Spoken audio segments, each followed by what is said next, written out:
Welcome, everybody. Welcome, welcome, welcome. I gotta push a button here. All right, one more welcome. Welcome to GamesCom 2017, live from the show floor. I'm your host, Community Content Manager Jared Huckabee. Day 3 of our live streaming right from Hall 9 in beautiful Cologne, Germany. With me, as always, are the 3 community streamers that have accompanied us on our trip to Cologne, Germany this year. Let's go from right to left here. Introduce yourselves, everybody. Hi, guys. My name is Sergeant Gamble, Twitch streamer, featured Twitch streamer on the Gamescom 2017 Star Citizen booth. Pretty awesome. Next to me. Hi, I'm DJ Knight. I'm a devil, apparently. Space and sci-fi streamer. Love the game. Hi, I'm Meyer. I'm also a Twitch streamer and space and sci-fi streamer extraordinaire. Yes, it's day 3 and we're already off the rails, everybody. So coming up today, we've got an interview in just a few minutes with studio director from Cloud Imperium Games Los Angeles, Mr. Eric Kieron Davis, and then after that, some more Star Citizen Alpha 3.0 gameplay for everybody. Now, as we're here on the show floor, as we've done every day of the Gamescom so far, we have been giving away these lovely trading cards here. This is a trading card for an Ursa, and the trading cards have these QR codes on the back of them that allow you to go to a webpage and purchase these limited availability ships for the last time at their introductory prices. Not all of the ships are going to change, but all of the 7 ships that are coming soon in 3.0 are on sale now. You can access them with the QR codes, and since a lot of people can't be here at Gamescom, some very enterprising Gamescom streamers have taken it upon themselves to take pictures of the QR codes and share them on Twitter. And if I'm not mistaken, that's what Gamble just picked up his phone here. That's exactly what Gamble's doing right now. So he's going to tweet out today's 2 cards. Today's 2 cards, of course, are for the brand new, fully revamped Aurora and the Drake Dragonfly. Now I'm going to take a minute right now and show you this new Aurora video, because the Aurora is easily our most prominent ship. More Auroras are owned than any other ship in Star Citizen, and there are over 100 ships in Star Citizen, all variants and modules counted. So the Aurora makes up an overwhelming majority of those ships. For many, it will be the very first experience that players have when playing Star Citizen. So it's a very important ship to get right, and we had our own Elwin Batchelor Jr. working tirelessly with his team to revamp it and bring it into the modern day with all the recent processes, and I think this video shows it off very well. Take a look.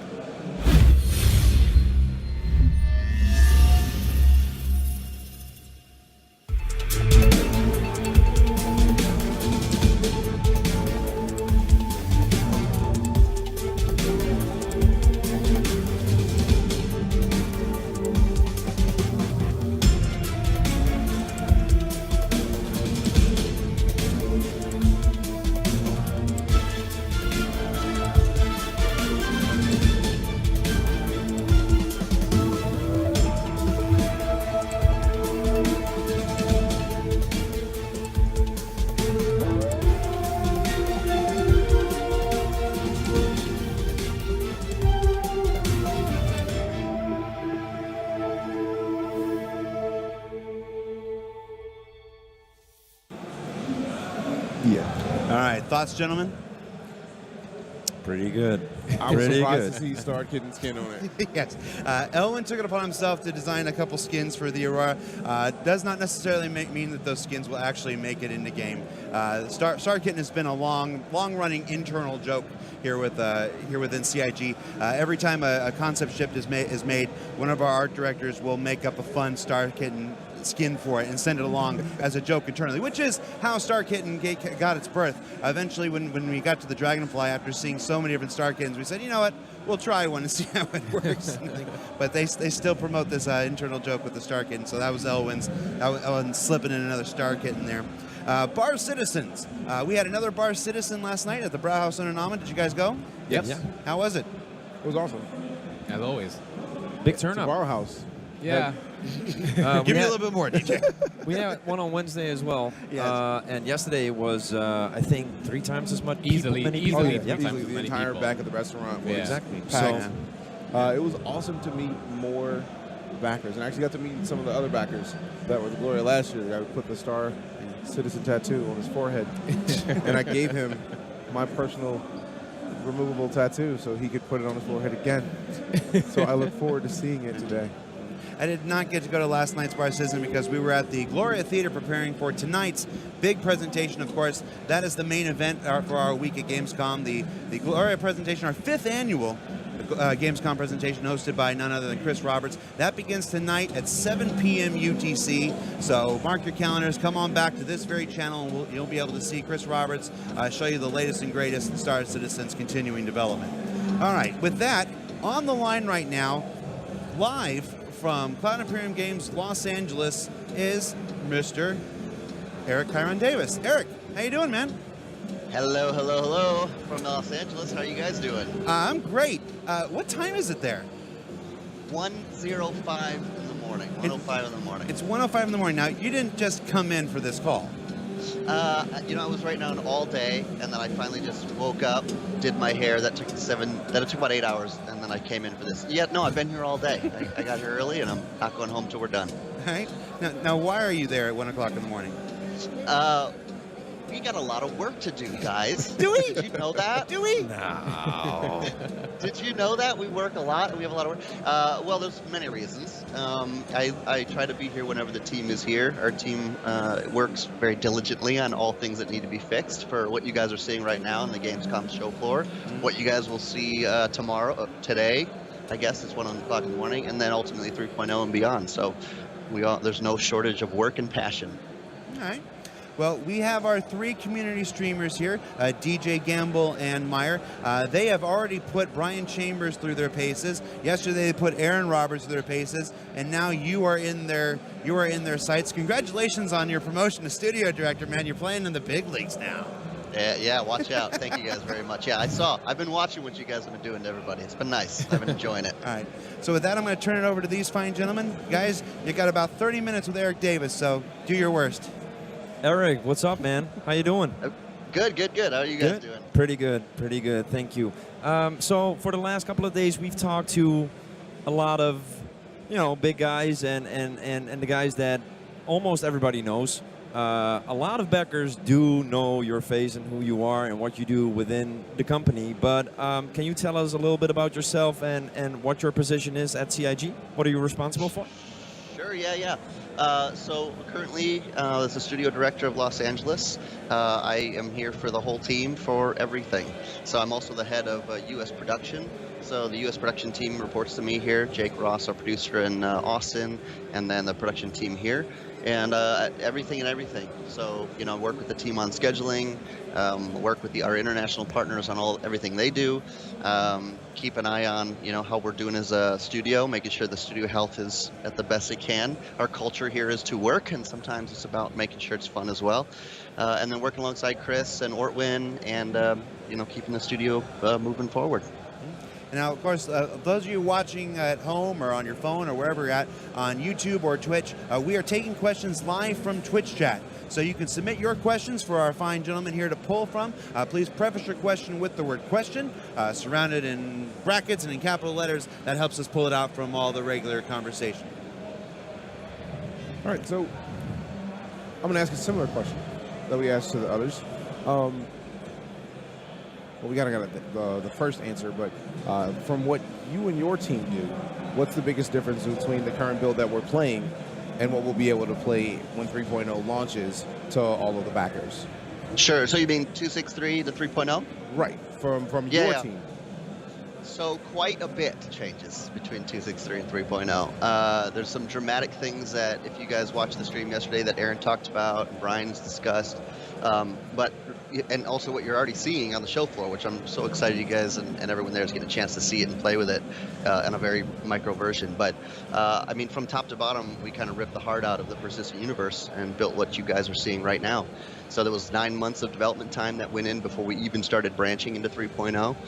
Everything that we've been working on and improving, and our company has increased quite a bit in the last year, and so we've added more staff to help us achieve this large scale of the we got our first solar system kind of put together here. We even pulled in a little planetoid asteroid into our Stanton system it's going to be a Nix ultimately, so you're actually getting 2 in this 3.0 release technically. So yeah, it's going to be quite a bit different. What I've seen already is the game's going to slow down quite a bit.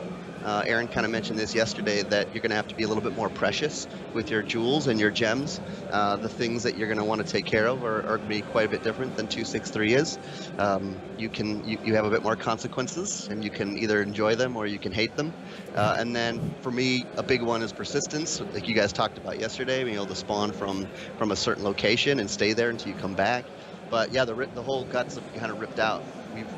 We've improved a dramatic amount in 3.0 that we're seeing right now compared to 2.6.3, and I really think you guys are going to see it with our, the incremental patcher that's coming online. That's been a lifesaver for us internally, and so I'm excited to get that out externally as well.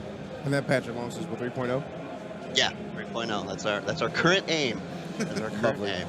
Yeah. Now, all these changes you're talking about, this is a regular part of game development. This is the iterative nature of game development. Right. You build the first version of a thing, then you build the second version. It's not because something was messed up or somebody did something wrong. This is the nature of game development. That's exactly right. And what Oh, we lost your audio. Did your audio device change? you guys hear me okay? Yep. Yeah. I think I just lost some sound here. We lost your headset audio and switched to the Jabra.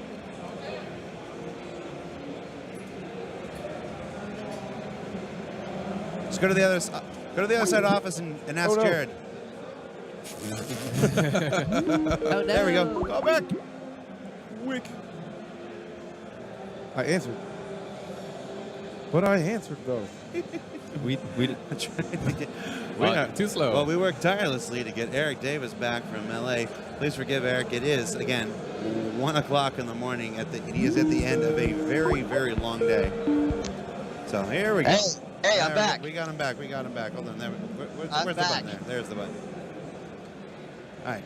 So yeah. So part of the ever-present iterative nature of game development.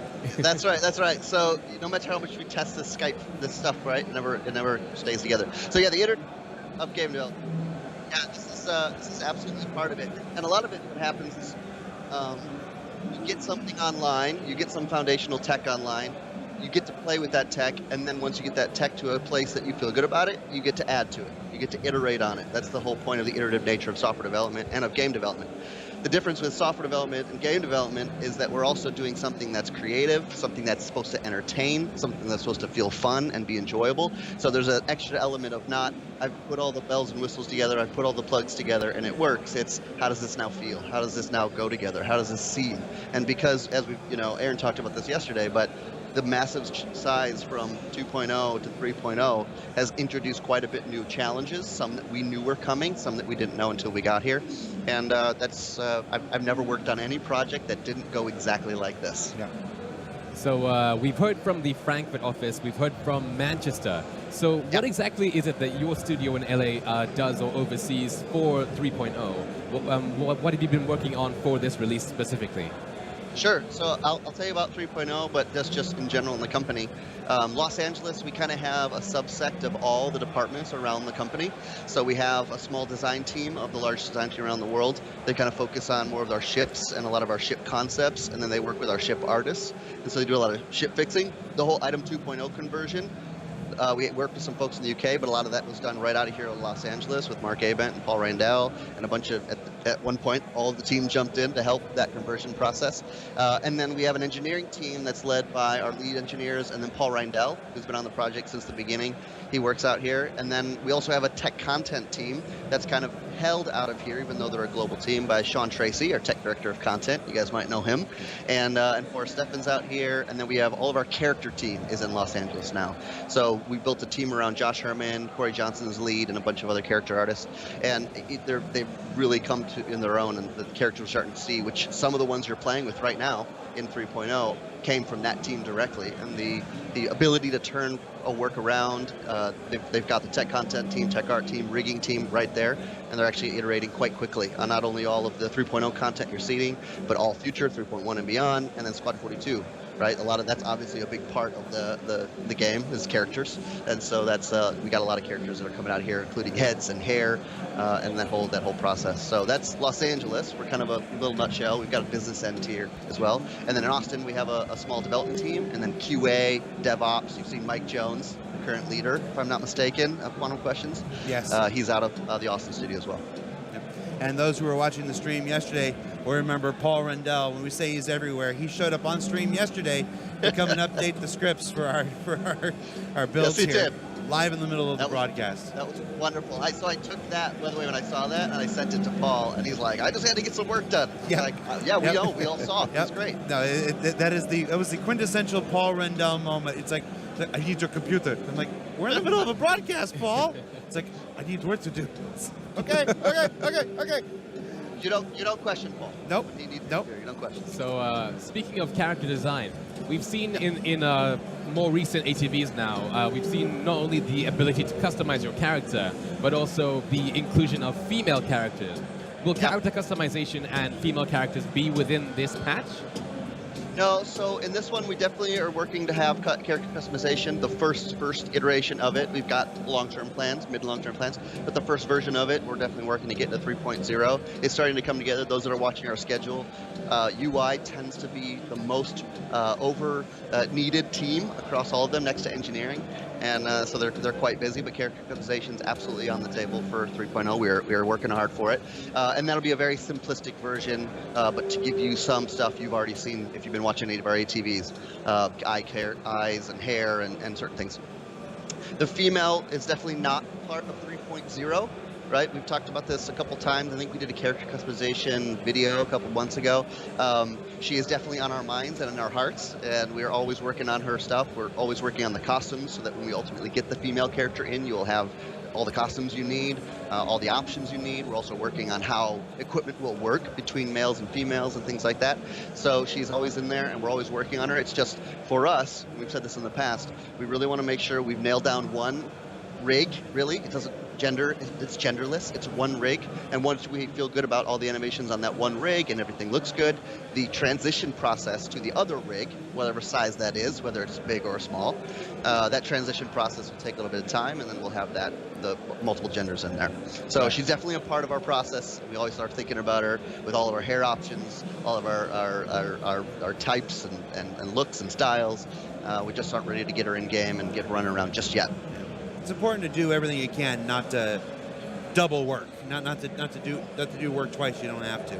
So yeah, it's very that's important. right. That's right. And a lot of times too, because I've seen this, I've been on many panels where people talk about this kind of question about resources and time, and people ask about, just come out with two genders right away, and it's like, well, it's not a gender question. It's really just a rig, really a size of a rig. Locomotion. Do you want your female and male to be the same size, using the same skinning, is what they call it in rigging? If so, then yeah, they'll just be the exact same. But if you want it to be custom, right, we have our two options, or we want to give you more options to it, we've got to take the time to do it right. So you could start with a female and go to male. You can start with a male and go to a female. You can start with an alien and go to a male. It doesn't matter which way you go, but that process is a very waterfall type process. Right. So a little earlier you were talking about the actual patcher. Yeah. There might be a lot of people watching that are new to Star Citizen. Can you tell us a little bit about the size of the actual game and the size of 3.0 in combination with that new patcher? What's that gonna do for you?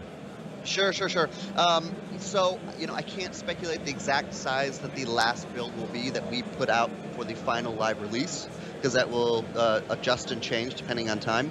I think the last one I saw, if you started fresh, it was like 40 gigs. Please do not quote me on that, but I believe that was the number I saw.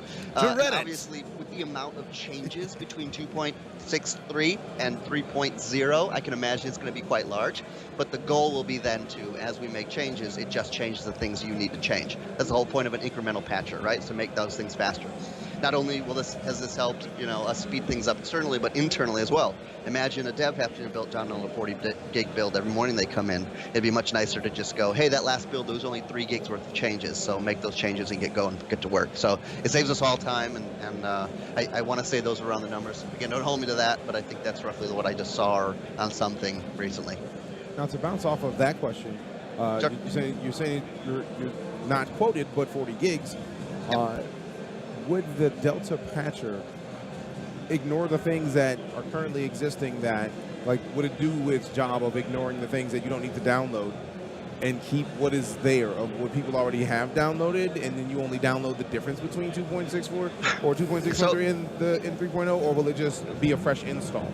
Yeah, so I don't want to speculate on it, so I couldn't tell you. A lot of the guys that are working on the intimate details of it could probably give you the information I would love to pass along. But I believe it will be, if not a fresh start, it will at least look at what you already have and what we might be able to save, because that's the whole point of an incremental patcher. This first one may be just a wipe, clean, and start, but I couldn't tell you exactly what it's going to be until we get ready to release it to you guys. I can actually answer that question because I've had this conversation with Benoit. For 3.0, you will need a fresh 3.0 will be a fresh install. They're not part of the Delta patcher process is reorganizing the entire file structure in a way that can be effectively scanned and effectively monitored and maintained. So you will have to start fresh with 3.0, and then from then on, it should be incremental. There you go. Even more up-to-date information.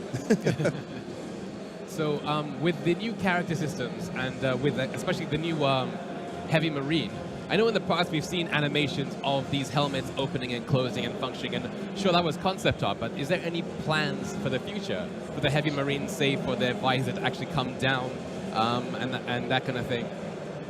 I only smile because I believe it was on Wednesday. You specifically were looking at the Heavy Marine and you asked Jared, I don't know if it was an interview, you said, are these going to open and close? Yeah, I did. So I love how passionate you are about opening and closing of visors, by the way. I want to start with that. But I would say that, it all depends on the design and what design needs, right? So taking a helmet off, putting a helmet on, those have 2 design implications. Opening the visor of a helmet, I would assume it's going to be a lot like how we do it in real life.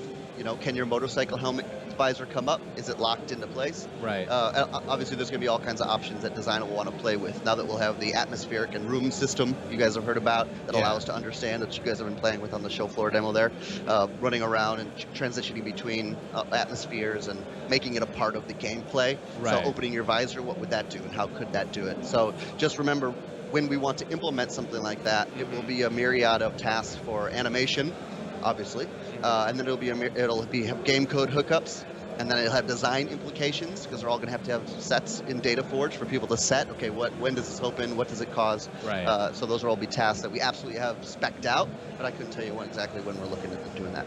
Awesome. All right, so to ask another question, Sure.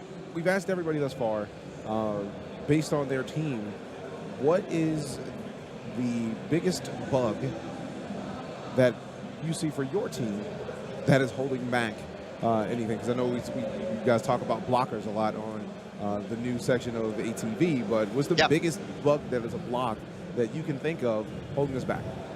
Yeah, so recently it's been performance, and that's a pretty general term because performance can be anything from log spam that we need to fix because it's holding us back to the other day, not the other day, I guess it was 2 weeks ago.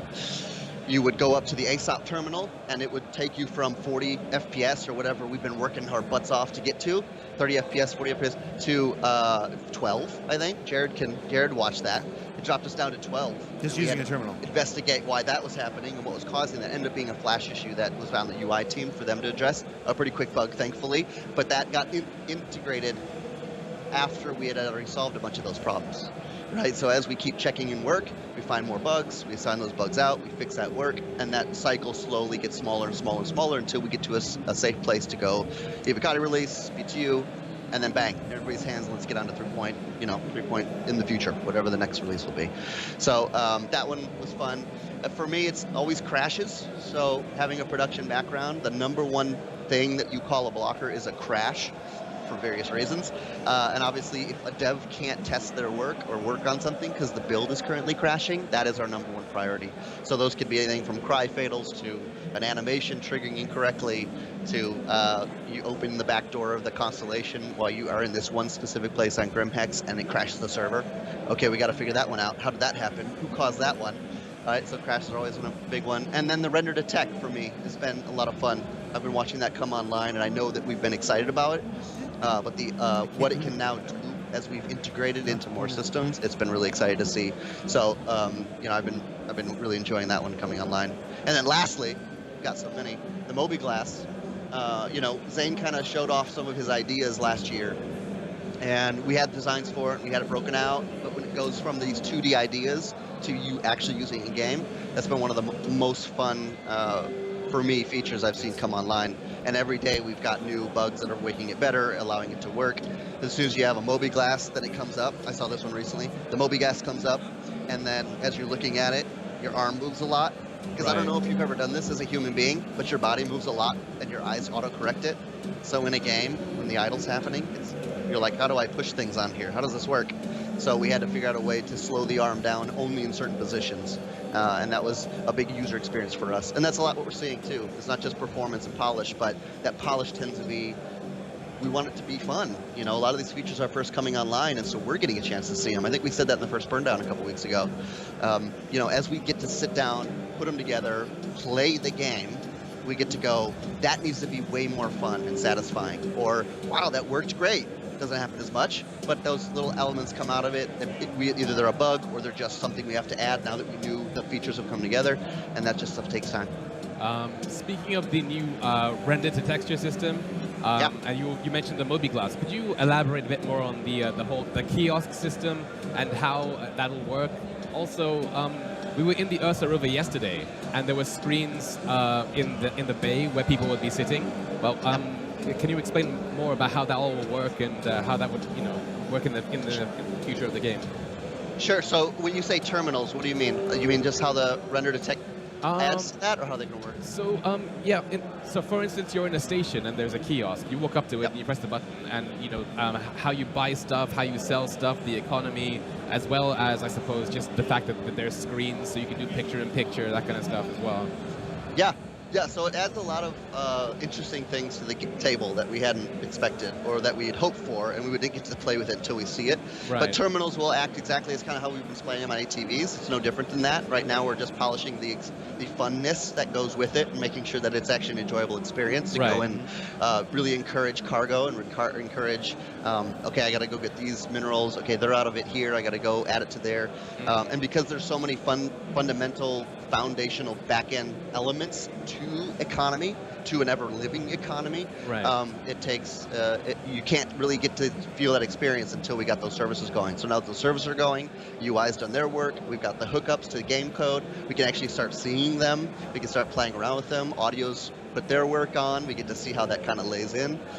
We've gone, okay, now it's blurry, you're too far from the player, I want to be a little closer to it. But it should be exactly kind of what you guys have been seeing, where you go pick up some items, you bring them back to a kiosk, it sees that you have those items, you want to sell those items here because they cost more money or they give you more money, sell away. Do what you want to do, and vice versa. So that, and this will just be the beginning, right, of a lot of our commodities and our economy. I do expect, I think we all expect when we first get this economy going, we'll start to see how you guys play with it and how everybody gets to enjoy it, and a lot of the economy will be driven by you guys, right, more than what we're putting into play. So as that kind of goes along, we'll have some fun with it. Sounds good. Actually, a question from chat is a pretty awesome one. Have you ever run into a bug that improved the game so you made it into a feature? Something like a happy accident.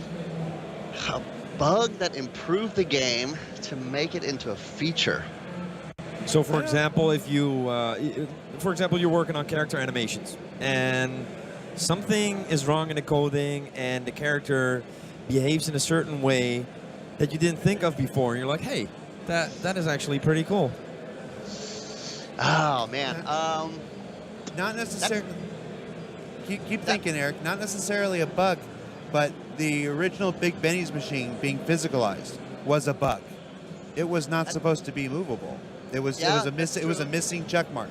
in the item. And because it was the only movable item in the entire Stanton system at the time, it became a gameplay aspect. It became a game mode with people trying to do the Big Benny's challenge, and it eventually led to the creation of an entire storyline with what's happened with the people that have been stealing them and the Benny's Henge and everything. And that all started with what was essentially a bug.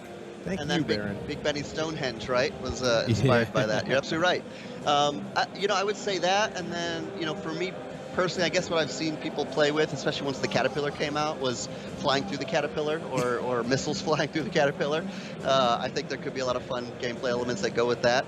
I can't think of one directly bug, of course, other than the Big Benny thing that Jared said that directly, but I'm going to think of it. It's going to sit in my back of my brain, and I'll come up with that before the end of this interview. Actually, Eric, I guess you'll remember this.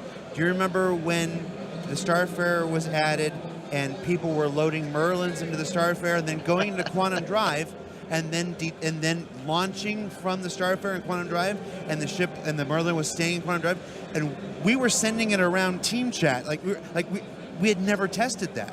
That was not an intended thing. We're like, we have parasite crafts in coordinated Quantum Drive, and it was funny watching the different programmers try to figure out why that was happening and why that was working. I think it's this system. Well, no, I think it's this system. And Chris coming in like, well, whatever it is, don't break it. That's right. That's absolutely right. And a lot of times, too, that'll happen where we'll see one of those or we'll feel one of those. And that is a perfect example where, we should add that to the backlog. That's a great one potentially for the future. But before we do it, if you guys have watched that scheduling live stream that we did, you got to break that feature down and understand what the impacts are, right? And then we'll move forward with what makes sense. Right. So cargo is something that we have not seen in this demo so far. Can you please elaborate as to how cargo will work in 3.0 when we're able to do the missions to go ahead and do that, and maybe as well as the future? I know that cargo will involve just the small qubit boxes in the patch, but going forward with the huge cargo containers and stuff, how will you actually, what do you have planned for how you'll be able to do missions? Will you have to physically take out those giant crates as well as the small ones to hand in the quest and stuff? Totally, yeah. I think that totally makes the cargo system is it's one of those things that what you guys have seen is exactly what the first implementation is going to be. Right. We've got a lot of other ideas for it, and we needed to see the system in action and see how it worked because there were so many different elements. The pick up and carry, the player interaction system that you guys have seen come online with the highlighting, and then a mix of our procedural supported and generated mission process and text. Right. So there's a lot of elements that kind of came into play, and as those have fallen together, it's been fun to watch our design team get inspired. A lot of times tech inspires art and vice versa. So as those features came online and as the designers got their hands on them, they got to get excited by, oh, now I could do that with that feature. I hadn't intended it to do that. So now it'll be kind of fun to put together. So cargo is exactly that, right? The first implementation is, we'll definitely have some missions. We'll definitely have a reason to encourage you to cargo, to be a cargo transporter and to make that one of your types of play. And then there's already going to be multiple size cargo shipment types things depending on the type.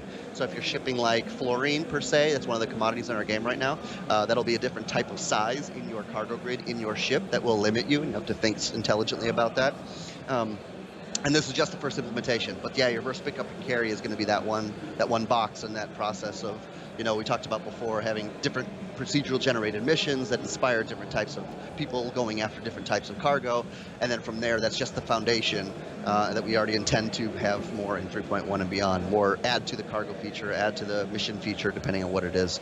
So yeah, it'll be, pick up, carry, take stuff, go selling commodities, and then people will take that system and run with it, which has been one of the most fun things I've seen every time we put a feature out. Nice. You talked about some of the biggest blockers that you and your team have had. What's one of the most exciting things that you guys have fixed lately that you just really feel awesome about and you think the community will do? Yeah, this is going to be a boring answer, but it is truly the performance. There are some things that we're fixing that we're taking the time now that we see even more of the impacts on it as we've gotten 3.0 to the scale that it's at and what we're shooting for. Some things that I would love to have fixed a while ago that are getting fixed, or that are getting improved, or that we're simplifying. Generally in game development, you don't do a lot of performance optimizations, and you don't do tutorials and a lot of these things until right at the end, when you know what the entire game is going to be before you ship commercially. And we're doing that at the same time for people to play it right now, because we want everybody to have a good experience, even though we are very, very, very early, SC Alpha versions of what we're making, because a lot of our tech is still foundational. As you've seen features come online, like with 2.0, you saw physics grids. That was such an exciting moment when interior and exterior physics grids wanted to play nice together, which you still are seeing some of the bugs to this today. As we have that now, it's a feature that's taken for granted, and we can polish it, and we can add gameplay on top of it. So as we start running into places where we've got a lot of our foundational tech in place, it's now add to it, make it better, improve it, because we just add a bunch of stuff together, like I was telling you for 3.0. But performance, man, I'm going to have to tell you, that's the one thing that I've been excited to see when you get in. And yes, we have some really great machines, but even on some of our not really great machines, FPS still being at a very nice place in a much larger play area with much more assets in the new way that we're doing it. So I'm sure you've seen some of our more emergent gameplay over the past couple of days with the release and catch from space and all that kind of stuff. I have. Yeah, like something that I noticed from that was, let's say maybe like if I was to drop from the Cutlass and go out of sight, it would be very difficult for Gamble to see me. Are there any plans for like player-made beacons, both personal beacons and vehicle beacons and that kind of thing? And how exactly do you expect that to work? Especially like, let's say we're on Daymar, the moon that we have right now, and I'm in a Nox and I'm driving, I'm having so much fun that I run out of fuel and now I'm lost. I need some help. How is someone going to find me without a beacon? Are there any plans for beacons and that kind of thing? Yeah, beacons. We definitely encourage, and we want Star Citizen to be a multiplayer game, which is what we talk about all the time. That's as with Item 2.0, allowing for more feature and more gameplay, and I think 3.0 is going to encourage quite a bit more of this. And then even as Aaron talked about yesterday, as we work to increase the player count to really bring more people together, more people in the world, as well as AI. I think that'll really encourage that. And so yeah, beacons need to happen. They need to be a part of our gameplay process, right? I think Aaron was mentioning yesterday our quantum linking, right, to make sure that you can play and fly with your person and quantum travel together and things like that. Those are always on our minds, and always trying to find ways to make our multiplayer a multiplayer game. We'll leave the single-player game to Squadron 42. So yeah, we definitely have beacons as a part of our process. To what end they're in, I think we're shooting for something for 3.0. We're adding a couple other things into 3.0 that we haven't quite talked about yet, because they've come online a bit quicker than we planned for. So hopefully we'll see that in the near future. Because weirdly enough, the more space you add, the more you need to encourage and remind people that there are other people out there and how to make sure they get together. Okay, awesome. A while back, I think it was a couple of months ago, we saw the first iterations of having faster animations as well. For example, if you're in a emergency situation that you can exit or enter your ship in a faster way. How are those animations coming along? Are we going to see them in the first iterations of 3.0? And how are we? How? Sorry, go ahead. Yeah, how are we going to see? What's going to be the way to actually choose between the two animations? Yeah, so again, you're talking about a lot of the cockpit enter and exits. Right, exactly. Showing off a little bit earlier in the year, or kind of sped up process, running up to the ladder, getting up quicker, not the sauntering around kind of thing. Exactly. Yeah. So, as our processes improve and as our pipelines get better, we look to find places that we've already got the foundation for and we're ready to iterate on because we have the bandwidth for it. And so, I know our animation director, Steve Bender, was very passionate, along with a couple of our animators, well, globally, but specifically have our ship animators in the Austin studio, where wanted to encourage that type of gameplay. As far as selecting between them, I couldn't tell you exactly what the design is behind that and what our plan is for it. From what I understand, it's just going to be faster, or we'll have ones that are faster because those look better and those are more fun to play with.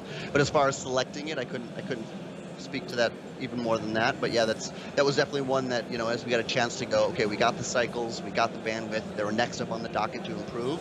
I know Steve and Jay and a lot of those guys were really excited to see those increases and really bring that gameplay a little bit quicker in certain areas. Right. Would it be a possibility that the game will automatically recognize a critical situation? More or less like we have with the sound as well, that when you get into a battle situation that the sound will go up. Would that be like a procedural thing as well? It could be. It definitely could be. Remember, every feature you ask for like that requires game code, and there are most used team next to the UI team. Yeah. So engineering would have quite a bit of work to hook that up to our emergency states. So you guys have seen, I'm sure you've seen a couple of our videos where we show off some of the emergency states of some of our ships. So we have the lighting options for that to remind you either you're under attack, you're about to die, your ship's going to blow up, something, you need repair. Whatever the case may be, that is definitely a part of our game code hooks, kind of the light states or emergency states. But yeah, why couldn't you hook more things up to that to be recognizable, for sure. Right. But I couldn't tell you exactly if we're going to, I'm sure we got that in our back pocket somewhere, but not just yet. We've actually seen a question in the chat in regards to player ownership. Is there anything you can talk about as far as the differences between our current build and the 3.0, where player ownership is going to come to account as far as like money or assets or things like that? What do you mean? Like, or for instance, the amount of Alpha UEC, like things that you can buy with Alpha UEC, things that you can have as assets, in regards to not necessarily the economy, but how people play the game. So, like, will there be more to buy with Alpha UEC or that sort of thing? I don't know if I could speak to that any more than Aaron did yesterday. Gotcha. Maybe. I know. I saw what Aaron said. I don't know if I could add anything more to what he said. Touching upon that as well, will we be able to? So I know Aaron mentioned we'll be able to to share missions. Will we be able to trade less than physical items, such as UEC, between players? Sure. Yeah. You know, we don't have that necessarily going into 3.0 right now. That's definitely a part of the design as far as future potential trading options and things along those lines. Right. 3.0, from what I've seen, it's not necessarily a part of that patch. But, you know, all these great options are always in our back pocket for future designs. Right. Yeah, for 3.0 at the moment, there's no direct trading. There's no, you can walk up to somebody, open a window, and trade items or money. It'll be the type of trading that'll be available in 3.0 is mostly through the mission system. It's if you create a mission that says, get this and I'll give you this much money, they turn this thing in and that's how you transfer money. It's the very, very first iteration. It's done through the mission system at this point. But yes, something definitely that they're working on. So a question less about the current build, but a more concerned viewer in the chat asked, because they're aware that I think it's like, what, 2 a.m. for you right now? They were asking, on average, how long do you work every week? That's always a really hard question because... So there's nobody, I think, in the world that wants this game out and all this stuff done more than the people that work here. And I think when you care and are that passionate about Star Citizen, Squadron 42, and what we're doing here, you're never not working. Right. If that's not cheesy. Yeah, that's true. I would say we try to achieve 8 hours a day, 5 days a week, and then we go from there. But I couldn't tell you exactly to what number everybody works. I think we all, you know, and you got to remember, everybody has different expectations based on what their workload is, based on what they're doing, based on, you know, if we're coming up to release, or you're working on development, or you're working on a feature, or you're working on bugs. So that fluctuates just like any company.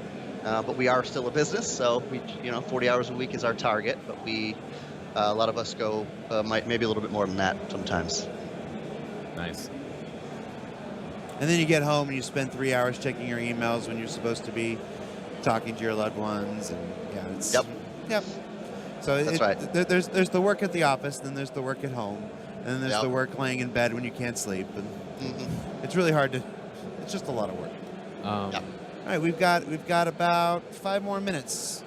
What else you got? So we've seen some of the awesome work so far in 3.0 with the PBR, physically based rendering on the UIs on the ships.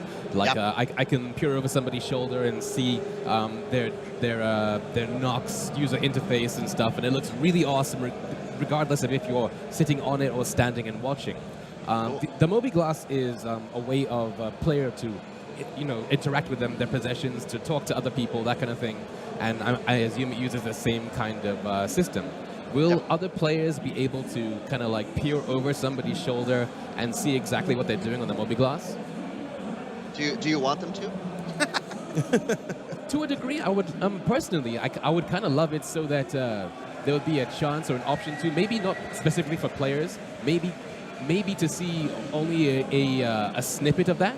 I don't want to be able to read somebody else's chat because I don't want somebody to read my own chat. But to let's say that person is a bounty target, like a player-sanctioned bounty, and you want to know about like where they're going, what they've charted, what they plotted, or how much UEC they have on them right there. Like that's kind of the kind of information that I kind of want if I was to be a bounty hunter kind of thing. Sure. Yeah, so, in the real world, let's pretend you had a Moby Glass on your arm, and not just a cell phone in your pocket. Right. I would imagine that they could probably see everything, unless you had some sort of privacy setting. Right. So, having said that, as of right now, yes, you absolutely can, right? You can see it right now in the build. Right. You guys I've been watching you guys enjoy what we've got so far in the 3.0 build. I think you should definitely try it. I think you should have somebody look at the Nox. I've been watching you guys open the Nox up and try to do something and try to control it. But that's absolutely in the game right now. Right. Will that stay, or will we iterate on that in the future? That I couldn't tell you. I couldn't tell you what we're going to kind of push for depending on how it goes. There's definitely a privacy element that comes with all the things that we do. Okay. And there will be a lot of discussions around that as those features come online. But again, these features are just coming online. So the Moby Glass 4, in 2.6.3 right now, can you see it on somebody's screen when they open up their Moby Glass? Yeah. So we'll have to iterate that on and see. But definitely the tech has that option right now to be, if in the real world someone's sitting over your shoulder to look where you put your cargo, then they can go steal your cargo, right? So we'll kind of see how that goes. That's really cool. So I'm gonna have to be using my Moby Glass around corners then to make sure that nobody's looking over my shoulder. This will be DJ Night to be over here. Just like when you use your phone in a meeting. Because I'm under the desk. going to be a bounty hunter, so I love the idea that I could be walking past somebody and glance at their Moby Glass and see that, oh, you have that much of that. Cool. Go around the corner. Hey, how about we just put a mission out for this guy's cargo? Thanks. So now will telescopes be in the game so I can look at people's Moby Glasses from a distance? All right, time for one more question, guys. So, Star Citizen is obviously for a new player, it's a pretty hard game to get a hang of it. We have a lot of key bindings, a lot of different mechanics in the game itself. A while back, we had some sort of a tutorial kind of playground. Is there any chance or possibility that we're going to get that back in 3.0? Because there's so much to remember about this game. Yeah, sorry, I can hear everything that's going on in that display floor right now in my ears, so whatever everybody just screamed about, I'm very excited. So you're going to have to tell me about that after the interview. Amazon is giving away Fire tablets. Yeah. Perfect. Give me one. The tutorial. So the tutorial for Arena that came out with Arena Commander is the one that you guys are talking about, right? With the pilot. Gilly. Right. Yeah. Yeah. So kind of like what I spoke to at the beginning about when tutorials are helpful versus when we actually work on them on the game dev side, right? Until you know what the game is going to be ultimately, either it's on a release or a final release or an expansion or whatever the case may be, that's when you start really building tutorials because everyone understands the elements of what's gone in and how it plays together, and then we want to teach somebody. Right. So with 3.0, we're not necessarily making a big push to improve the Arena Commander tutorial because if you go do that now or you try to do that now, the game's clearly changed, right? So item 2.0, we're going to have to explain a bit more how item 2.0 works now that you can flip switches and use player interaction. But we are definitely taking the new player experience very seriously as much as we can. We want to spend time on it because it's important to us, but we also have a lot of work to do. So there's that constant balance of going, okay, now we're going to work on the player experience so everybody can have it. Because you're absolutely right. There's a lot that goes into what we're doing, and 3.0 has even more with item 2.0. So we're working on like a hint system and other ways to kind of support you and help you get through that curve of learning SC Alpha 3.0 and then just from the future. So yeah, it's a big part of it. And I think, you know, all of our game modules, it would be kind of nice to have something along those lines. And, you know, as we get closer towards that, we'll evaluate what makes sense on what tutorials and when. But yeah, at 3.0, we definitely are trying to add that element to it to go, okay, there's all these new things. Even me as a person, you guys who have played our game once or twice, right? We want to make sure you got some encouragement as you learn those first elements to really get going, because the player interaction system and item 2.0 alone have a lot of elements to it. So imagine trying to learn everything else if you're a new player. So yeah, we're definitely always thinking about it, and the new player experience is very important to us. And so we're trying to make a push for that 3.0. Yeah, for 3.0, it's the hint system. The hint system is the closest thing that we have to a tutorial at the moment right now, because it's easily iterative, and it's easy enough to go in and change without a ton of programming as systems change and stuff. So. And what I've also seen, you know, a lot too is as gamers, when we get a new game, there's certain things that we get taught by that game, and then it becomes second nature. So you guys, I'm sure you know pretty quickly how to strafe in a gladiator, right? Or you know how to get your weapon, change your weapons, right? Because it's become muscle memory. Yeah. And like things like the player interaction system, as the more we get people get a chance to play with that, the more it teaches them to go, oh, I can hit F and I can look for something glowing. That's pretty helpful and easy. Great. Now I'll do that everywhere I go. And that becomes a natural instinct. So things like that we'll definitely watch. We'll watch as we bring Cody and you guys more on board, and we kind of see those things, and we can tweak as we go to see what elements we want to add into. All right. Well, Eric, thank you for joining us so late in the evening. It's almost 2 o'clock now for you. Any final words before we let you go? It's entirely my pleasure. I want to say I'm personally incredibly proud of this entire team, internationally as well as Los Angeles, on what we're trying to achieve, and that every single day we come in with a smile on our face, and we try to keep pushing SC Alpha to our Star Citizen and Squadron 42 to completion. So we're trying really hard. I'm really proud of them, and I want to thank you guys for doing these streams all weekend. This week has been awesome to watch from afar, since I can't sit there and enjoy it with you guys, and to all of our backers. Of course, right? Because we couldn't do this without them. So those are my final words. I'm excited to see what you guys think of tonight's show, and then Saturday I think is our last day. Yeah, right? Saturday. Lando, we have one more stream. We got one more show. We got the Friday show, and then after a night of drinking and celebration, but we come back in here Saturday like zombies, and I'm like, hey, did you like the show? There you go. Awesome. Well, thank you guys for having me on. It was 2 a.m. is nothing. I'm a gamer like you guys, so late nights are easy. All right, guys, so we're going to take a quick break, and we'll be right back at the top of the hour with more Star Citizen Alpha 3.0.